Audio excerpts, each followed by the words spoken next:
Assalamualaikum warahmatullahi wabarakatuh. Perkenalkan, nama saya Mutia Cerami dari kelas R6S dengan NPM 202343501478. Pada kesempatan ini, saya akan mempresentasikan tugas data mining dengan judul Analisis Klasifikasi Kondisi Keuangan Perusahaan menggunakan algoritma decision tree berbasis Python Google Colab. Tujuan penelitian ini adalah mengklasifikasikan kondisi keuangan perusahaan menjadi dua kategori, yaitu sehat dan tidak sehat. Berdasarkan beberapa rasio keuangan, proses analisis dilakukan secara end-to-end mulai dari pengumpulan data, pemrosesan, pembangunan model, evaluasi, hingga visualisasi hasil. Pada lembar pertama ini, saya akan menjelaskan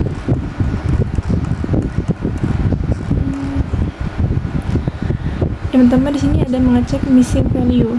Kode yang digunakan yaitu Python print (df is null buka tutup kurung sum buka tutup kurung). Penjelasan kode ini digunakan untuk mengetahui apakah terdapat data yang kosong, yaitu missing value, pada setiap kolom dalam dataset. Untuk penjelasan setiap bagiannya, yang pertama ada DF. Dia itu merupakan data frame yang berisi data laporan keuangan. Untuk selanjutnya ada is null buka tutup kurung. Itu fungsinya untuk mengecek setiap nilai pada data frame apakah kosong dalam kurung true atau tidak dalam kurung false. Selanjutnya ada sum untuk menjumlahkan seluruh nilai true pada setiap kolom sehingga diketahui berapa banyak data yang kosong. Dan terakhir ini ada print. Dia tuh untuk menampilkan hasil pengecekan ke layar. Jadi untuk outputnya itu ada current ratio 0, area 0, raw 0, NPM 0, kondisi 0 dengan the type in 64. Yang artinya semua kolom memiliki nilai 0 sehingga tidak ada yang kosong.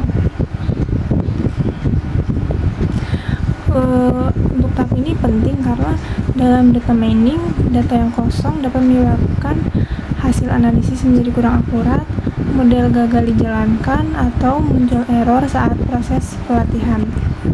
Karena tidak ada missing value, dataset dapat langsung digunakan pada tahap berikutnya tanpa perlu proses pengisian atau penghapusan data. Untuk mengubah label menjadi angka atau encoding ini, kode yang digunakan itu adalah DF buka kurawal kutip kondisi. Untuk penjelasan kode ini tuh kolom kondisinya masih berupa teks yang sehat atau tidak sehat, sedangkan algoritma decision tree bekerja lebih baik jika target klasifikasi dipresentasikan dalam bentuk angka. Oleh karena itu dilakukan proses encoding, yaitu mengubah label teks menjadi nilai numerik.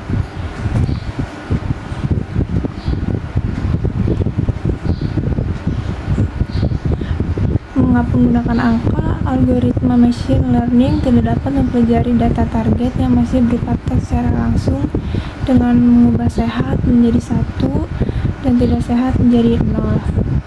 Model dapat melakukan proses klasifikasi dengan lebih mudah. Untuk mengambilkan dataset ini ada kode Python yaitu df.head digunakan untuk menampilkan 5 baris pertama dari dataset setelah proses encoding selesai. Contohnya seperti ini, current ratio 2.3, 1.9, 0,8 dengan data sekian. Terlihat bahwa kolom kondisi sudah berubah dari teks menjadi angka. Untuk kesimpulan pada tahap ini, tahap preprocessing berhasil dilakukan dengan 2 langkah utama. Yang pertama ada mengecek missing value dan hasilnya menunjukkan tidak ada data yang kosong sehingga dataset siap digunakan. Yang kedua, melakukan encoding pada kolom target, yaitu mengubah kategori sehat menjadi 1 dan tidak sehat menjadi 0 agar dapat diproses oleh algoritma decision tree. Pada tahap preprocessing, saya lebih dahulu mengecek apakah terdapat missing value menggunakan fungsi df is null sum. Hasilnya menunjukkan bahwa seluruh kolom memiliki nilai 0, sehingga tidak ada data yang kosong dan dataset siap digunakan. Selanjutnya, saya melakukan proses encoding pada kolom target kondisi menggunakan fungsi map, yaitu mengubah label sehat menjadi angka 1 dan tidak sehat menjadi angka 0. Proses ini diperlukan karena algoritma decision tree bekerja dengan data numerik. Setelah encoding selesai, saya menampilkan 5 baris pertama dataset menggunakan dfhead untuk memastikan perubahan telah berhasil dilakukan. Untuk selanjutnya di sini ada yang tentang plot tree model feature names dengan hasil current ratio kurang dari 1,5. Gambar tersebut menunjukkan proses visualisasi struktur pohon keputusan atau decision tree yang telah dilatih sebelumnya. Fungsi plot_tree dari library scikit-learn digunakan untuk membedah bagaimana proses model mengambil keputusan berdasarkan fitur-fitur yang ada. Untuk penjelasan mengenai kode dan isi dari kode kotak pohon keputusan, yang pertama ada dari plot_tree, itu fungsi utama untuk menggambar struktur diagram pohon keputusan. Untuk yang kedua ada model decision tree, itu classifier yang dipanggil untuk digambar.